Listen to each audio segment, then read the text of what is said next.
أحمده وأصلي على رسول الكريم أما بعد وإذا قيل لهم أنفقوا مما رزقكم الله قال الذين كفروا للذين آمنوا أنطعم من لو يشاء الله أطعمه إن أنتم إلا في ضلال مبين رب اشرح لي صدري ويسر لي أمري واحلل عقدة من لساني يفقه قولي اللهم أرنا الحق حقا وارزقنا اتباعه وأرنا الباطل باطلا وارزقنا اجتنابه آمين يا رب. Before I begin, I want to give an introduction to this book that I'll be reading from, because as I read from this book, people will think that I'm reading conspiracy theories. I'm not reading from conspiracy theories. This is a professor from Rutgers University. He has a book called Great Political Theories. I'll be reading from there, because when you read the things that some of these philosophers say, you can only wonder how evil and how crooked and how cruel human thinking can get.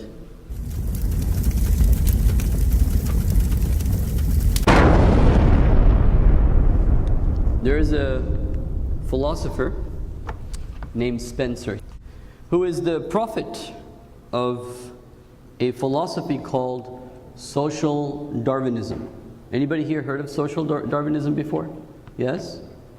Good. We're going to actually read his own words today.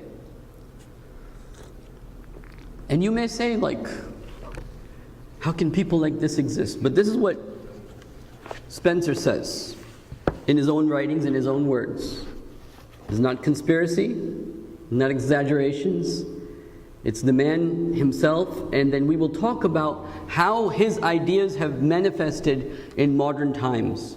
Meaning, this is writing of the early 19th century. We'll see how these writings are manifesting themselves even today.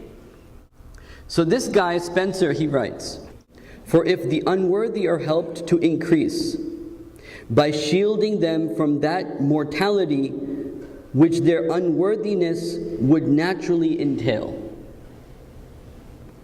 the effect is to produce generation after generation a greater unworthiness. From diminished use of self-conserving faculties already deficient, there must be result in posterity still smaller amounts of self-conserving faculties. The general law which we traced above in its bodily applications may be traced here in its mental applications. Removal of certain difficulties and dangers which have been met by intelligence and activity is followed by a decreased ability to meet difficulties and dangers." What is he saying? For if the unworthy are helped, meaning who? The weak of society. Why should we help them? If the weak people are weak, let them be weak and let them die out. He's saying that in the animal world, what happens? If somebody's weak, another animal will come and eat it. Why not let that be in the human world? Why should we help the poor? There's no need to help the poor. In fact, there's a book called The Protestant Ethics, which is a famous book written about 200 years ago, which compared Europe with America. And one of the main themes of this is that the reason America is prosperous because in a lot of American pragmatic thinking is if you're poor, it's because you deserve it. And if you're rich and you're well-to-do, it's because God favors you. It's because what? God favors you.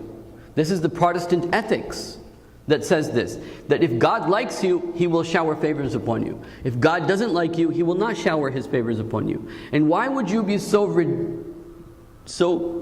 mentally deranged as to spend your energies helping the poor people? Those people that are weak, just as what happens in the animal world, the weak die out, let the weak die out. So on the one hand, you have a political elite who is bought into this idea, who's bought into the idea that why should we spend time helping the weak of society. You know, one of the very famous philanthropists, you know what a philanthropist is? Somebody who likes to give money, who believed in the ideas of Spencer, was Carnegie. Anybody heard of the name? Where did he spend his money? Spent a lot of money.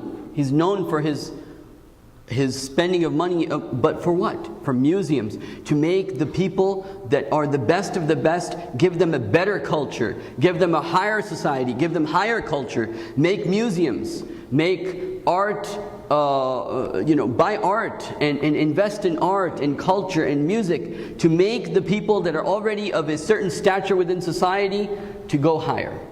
But don't spend your time with the poor. The point is, why not let the miserable out of their misery? Why not let the miserable what? Out of their misery. They have a life of suffering. Why continue their suffer? It is with this type of mentality that you can justify all sorts of things. When we're talking about politics in the Qur'an, I'm not talking about the structure of the Islamic State. I'm talking about human behavior. How human beings in the elite and the relationship of the elite with the followers, how that functions, how certain groups, how certain people within the elite think. What are the philosophies that are very attractive to them? So Spencer came with this idea that those that are going to survive, those that are going to thrive, they're good, and those that are weak, cut them off. Just like a surgery. If you have a cancer and there's some disease in the feet and you need surgery, cut the feet is better than letting the cancer spread. If they're miserable people, cut them off. If they die from starvation, let them die from starvation. It's better for them. At least they won't have to have misery generation after generation. Now what I'm saying may sound like, oh, is this really real? Let's see how real this is. One of the first manifestations of this in this century, in the last century, the 19th century, 19th, 20th century, before World War I, and actually World War I until World War II, was a field called eugenics. Anybody ever study eugenics? It was a field in which people wanted to, like Hitler, people like Hitler and others like him, there was laws passed in the United States that if you're a criminal, you cannot have children. You know that?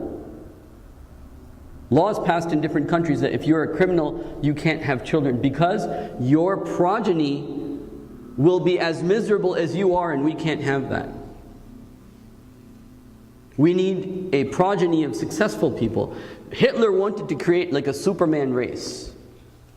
He wanted his people only to have kids from the best of his people to produce like a superhuman race.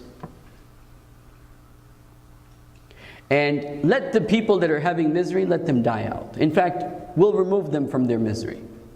It's better, as far as Spencer saw it, it's better to remove their misery and let the collective be healthy. And so he also writes, there's so much bakwas here that it's, anyway. We should think it a very foolishly sort of benevolence.